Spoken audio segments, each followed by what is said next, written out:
Hello and welcome. Hello again. Today we're talking about what does new work mean for you. And we are far from new work experts, but we have our own opinion on it and define it in our own way. So with that, I'll turn it over to you. What does new work mean for you, or what do you understand? Yeah, this is really a question, because I have the feeling everybody understands a different thing about new work. It's a buzzword right now. So yeah, everyone, it's trendy, it's hip. Yeah. So nobody basically knows what it really is. For me, it's really the cultural change, what we are going through in the working area. Yeah. Like how you treat your employees, how companies are acting, what they think. It was I think my main hated word in the past year was work-life balance. Everybody wants to have this balance, and even people, they just finished university, they were looking for the work-life balance and for a high salary. That was really funny, because there's not really the focus on something like what I can achieve. And new work is, but anyway, I think this generation had as well, they made a point, because before it was really the hustling, and this is what I grew up with as well. For me, when I started focusing on what I want to do and what I have to do with my life, I got tips and tricks like, you have to be the first in the company and last who's going out. And the problem is, if you are the first and the last, nobody sees that you are there. That's if you are not really present and you are working, nobody realizes anyway. So you have to make sure as well that when you achieve something and when you are going through all this hustle, that somebody is recognizing that. So this was my mistake on this whole part. I did the hustle, but nobody saw it, and that was really a problem. That's where but that's where it also comes to marketing, right? That's correct. You have to market yourself. That's correct. So I was really I really did not understand the game in the beginning. But I have had never a problem to hustle. And I'm a workaholic. I love to work, and working for me, and I just said it today as well, working for me is not really work. This is, I love what I do. And of course, there are some tasks I don't really like, but everybody has this. Anyway, I think new work, to come back to the topic, is for me something that people can make more decision by themselves how they are working, that they can work, for example, when they want, where they want, with whom they want. It's more open, that you have different side hustles and different income streams. I love to see that people finally woke up and that they are not focusing and depending on one income stream, because and especially the last years showed us it's really it was not really good. Shaky at best. Yeah, that's correct. So it was not really good to have only one income stream. So I'm happy to see that a lot of people see, okay, I have to do some side hustles as well to get, to be more stable. And it's changing all the things that you can do so much on online, that you can create your own content, that you basically really can work that you can earn with your side hustle more than with your actual job. Yeah, it shows in which direction it goes as well, with the digitalization and automation and all the things like that, to keep yourself as well meaningful and valuable for the world, for the economy, for the society. This is I think a really big part of the new work. What does it mean for you?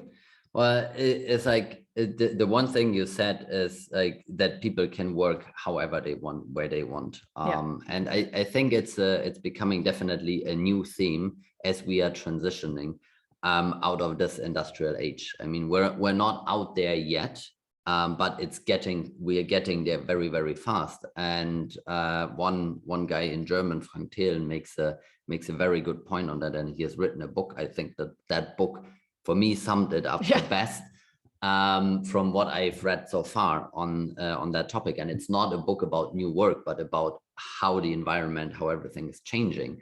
And if you look at it, is when we talk about automation and digitalization and so on, a lot of people don't see how far we have gotten and how fast we're getting in some points. Is like a lot of the times when you talk about automation, people think about robots manufacturing something. There's a very good video. I saw that on LinkedIn. I don't know where you can find it, but there is a drone footage of the Tesla factory close to Berlin.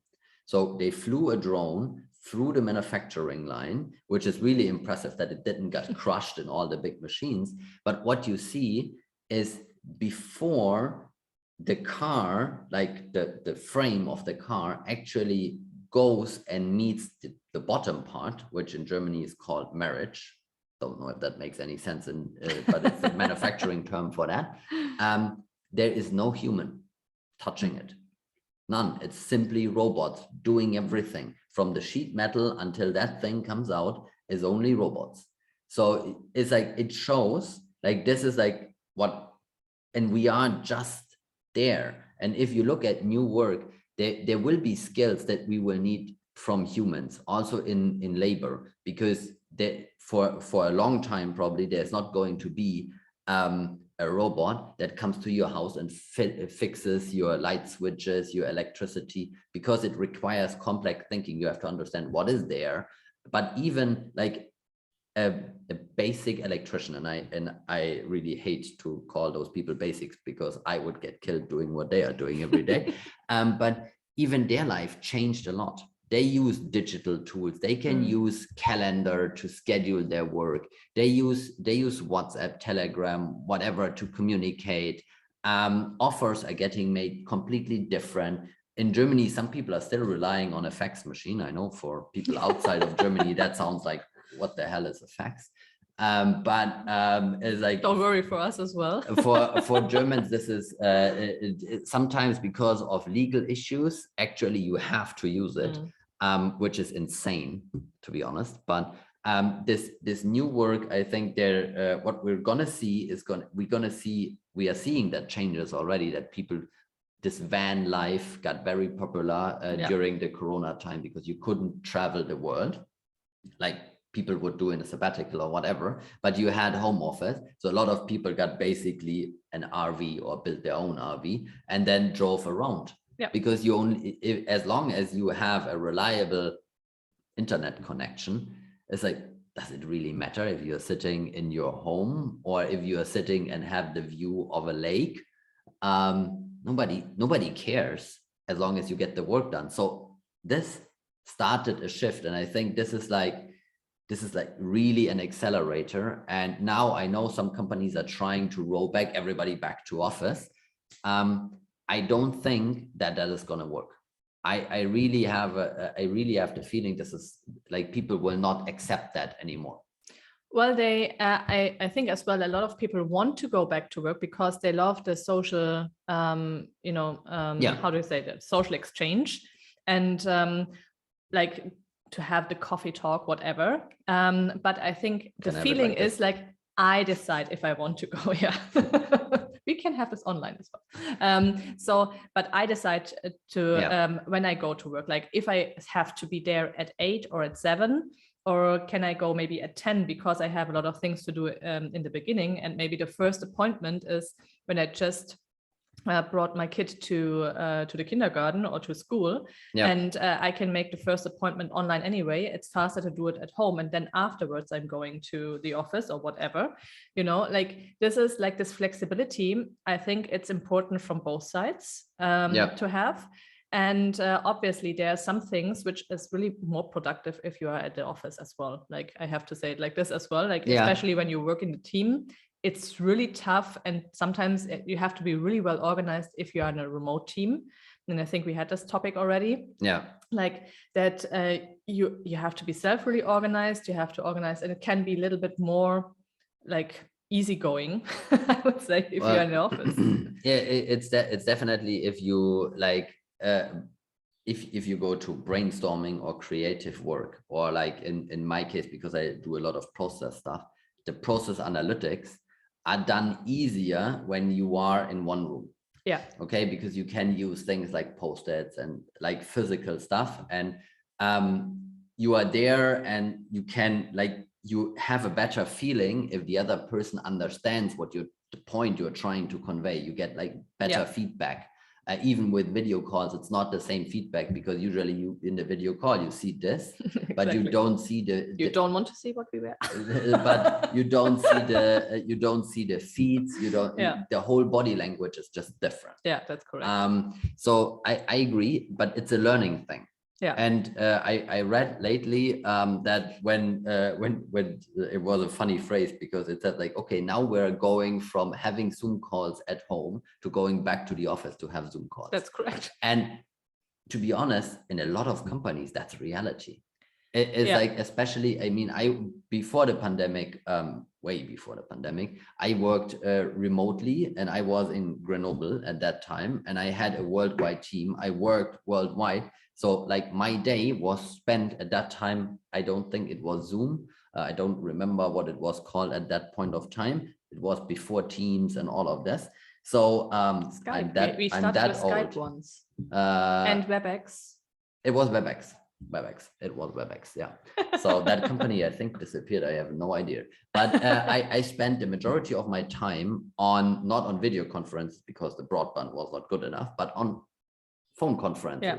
So you go to the office to like have phone conferences, and that was expected and normal that you come to the office to have those phone conferences. Of course, that everybody can control you, basically, that you're really working. I could, like me at that point, a part of the team was there, and this makes the difference. Yeah. So I could interact with them in between the phone calls and can say, hey, we need to do this. Have we done this? They could ask questions.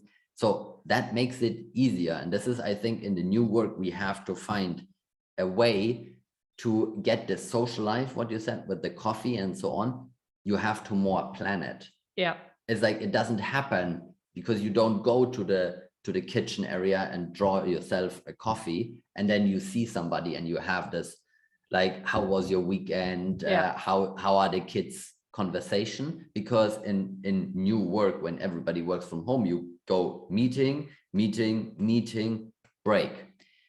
I have to say, like, you're in different areas as well, and different departments. But when it comes, especially when I think of marketing and you are creative, it's easier to be creative and do the brainstorming when you are in one room and just, like you have the normal chit chat in between as well. Then, because there is where the most ideas are coming. Like if you just close yourself in a room and be creative. And I think this is really difficult doing over Zoom or over the video or whatever. On the other side as well, when you look at the sales part, this is like, before we had Corona, everybody said, well, I have to meet this person. It has to be face to face. And Corona showed us, well, it doesn't have to be face to face. And actually people love it that you are more efficient, that you can send out things automatically, that you can sign online. You could do it before as well, but nobody did it, especially in Germany, because it had to be on paper. Otherwise, it was not worth it. And you had to sit there. And even for an hour meeting, you had to drive an hour. It was expected one way. So you had 3 hours per day. So you can work really more efficient. And of course, it's not replacing the face-to-face meetings, but I think you can, as you said, you can plan it differently and a little bit more structured, and that it makes more sense. I think it's more efficient. On the other side, you have really like the time what you have right now as well, what through this and to be more efficient is as well that you can spend on yourself and developing yourself, which is as well a part of the new work that a lot of people have the personal development in their mind, that's what I wanted to say, and grow, and looking as well for seminars to do like different side hustles to to live their life they want to live. And it's not depending on one company, one boss, one person, one job. This fire and this desire for freedom is, I think, more now than it ever was. I have the feeling like this, like in my environment. Maybe you have a different one, but well, no, I don't. I don't. I see kind of the same thing. So, but maybe you see something different. You can let us definitely know in the comments. Maybe you work in marketing and you find it very easy to do that all digital. So we would love to hear about those stories as well. And with that, I guess the time is over. When you're looking, the time is yeah. We have a little clock here. Okay. To keep it as brief, because we could for some topics we could ramble on forever. As you might already notice. But yeah, we want to keep it short and brief for you guys, and we see you tomorrow. Bye. Take care. Bye.